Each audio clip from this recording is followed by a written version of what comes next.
Ay mga ka-mindset, magandang araw po sa ating lahat. Andito po Good ang morning iyong, to you. ka-mindset.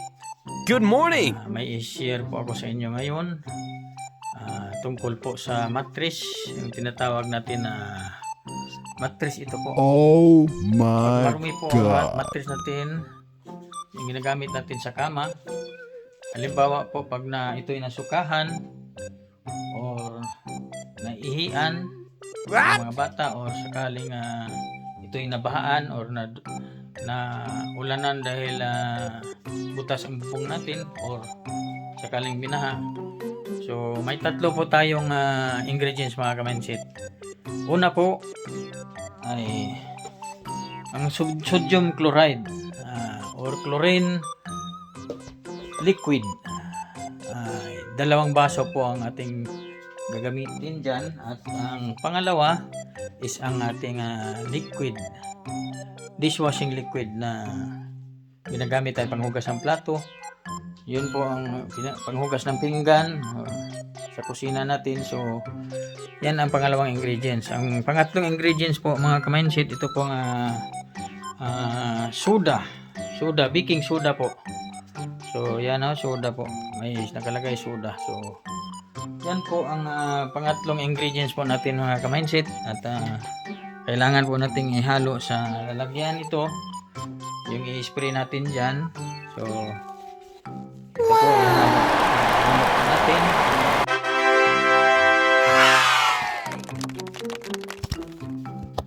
Mabilis lang po mga ka-mindset pag tayo po natitipid na hindi na tayo bibili ng bago pang mattress dahil naman sa mahal. So siyempre hindi po kayo mag-mix, hindi po natin haluin ang ating ingredients. Kailangan po natin magsuot ng gloves, so hand gloves, yan safety gloves para makahawak ng dumi, makahawak ng ingredients natin. So hindi po tayo awa ng dumi, germs, at yung tapang ng chlorine, at saka yung dishwashing cream, kasi matapang po yan. So bago kung ma-allergic tayo naman, simple po yung mask. So kailangan dahil amoy ng chlorine, ganyan lang po. Halo natin ang ating ingredients. So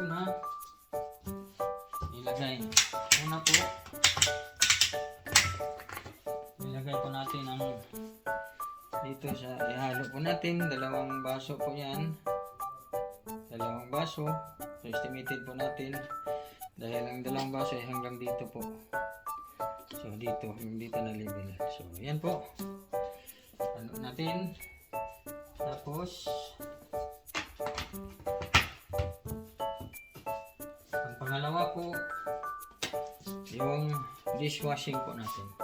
So ihalo natin, haluan natin yung katamtaman lang po na mahalo siya. So para po mabubula po yung ating ingredients na ating i-spray sa ating mattress. Yan na po mga ka-mindset, i-spray ko na po sa portion. So i-sprayhan natin, ganyan po yung mga portion na may dumi po, yan dahil po yan nabasa ng ihi o pawis dahil sa tagal ng panahon. So kailangan po yung portion na may mga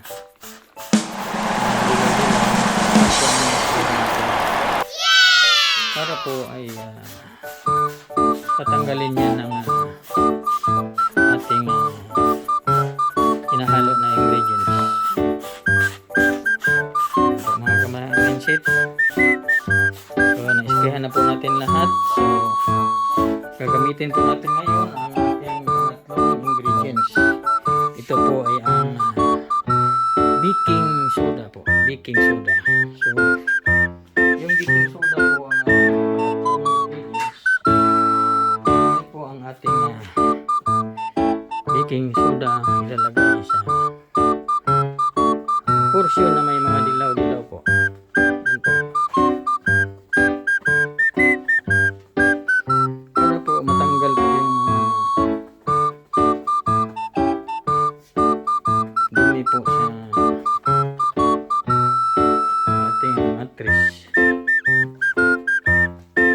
ina-absorb po yan ng baking soda.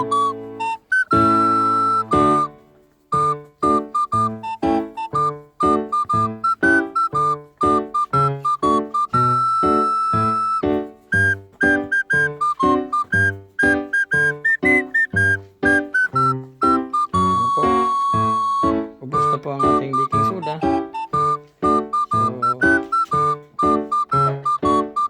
So, sunod po natin, ang next po natin na move ngayon, sunod na galaw is ganyan natin soda para po ay i-absorb po yan ng soda yung dumi.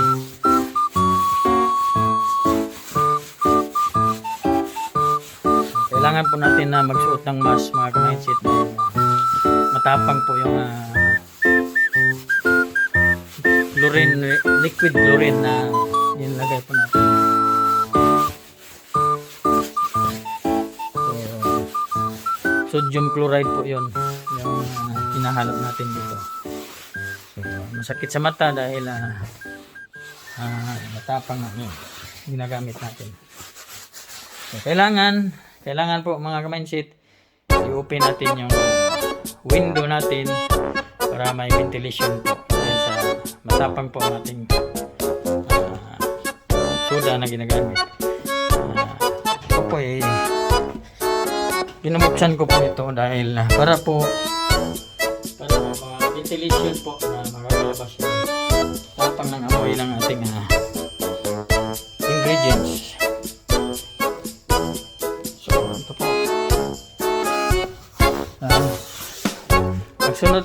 Susunod po na ating move kung may po tayo dryer or tulad nito yung vacuum cleaner, so natin i-vacuum yung i-absorb na yan. Kung sakali mang wala po tayong vacuum cleaner or dryer, pwede po ang basahan tulad nito, yung cotton po mga ka-mindset. Ganon lang natin para po matuyo. So hanggang sa matuyo. So ganyan lang po ang gagamitin mga ka-mindset. So kailangan po wala tayo ng ganon. So kailangan i-vacuum. So yung mga ka-mindset, pag sakali pong wala tayong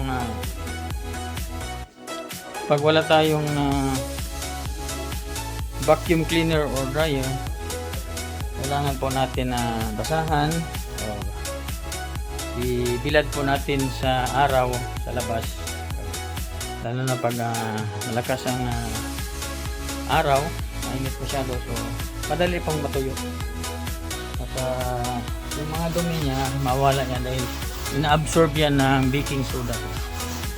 So, kailangan po natin talaga ng baking soda. So, ka-mindset, kailangan po natin ito ibabad ng 1 oras. So, need po ibabad natin. Hayaan po natin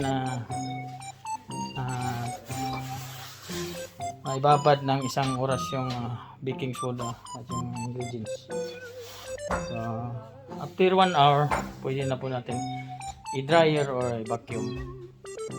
Or wala tayong vacuum cleaner or dryer, kailangan natin basahan ng punasan hanggang sa matuyo or ibilad sa araw. So ito na po mga ka-mindset, tapos na po ang 1 oras ng ating paghihintay sa pagbabad ng chlorine liquid dishwashing at saka yung ating baking soda. So ito po ang gagamitin natin, vacuum cleaner yan, vacuum.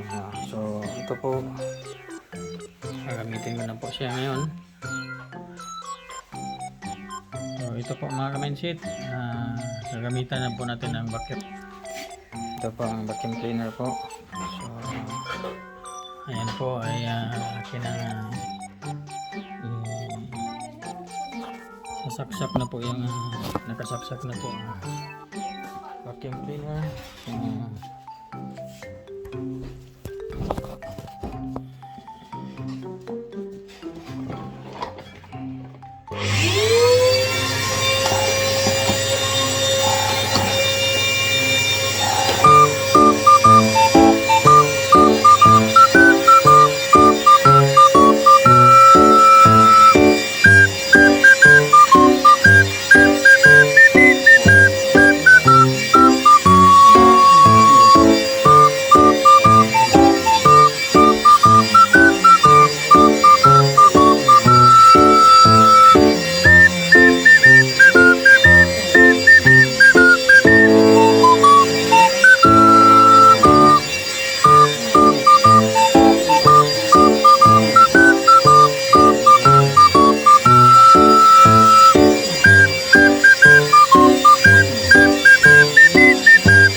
Tapos na po nating vacuum. Ngayon titingnan po natin yung resulta, mga kamansit. How easy to clean the mattress. Nang sa gayon po tayo po makakatipid po, dahil po ang presyo po ng mattress pag bibili tayo ng bago o sikanan man hindi yan bababa ng 100 pounds. What? Ganyan kamahal mga budget, ganyan ka-expensive ang mattress dito sa iyo.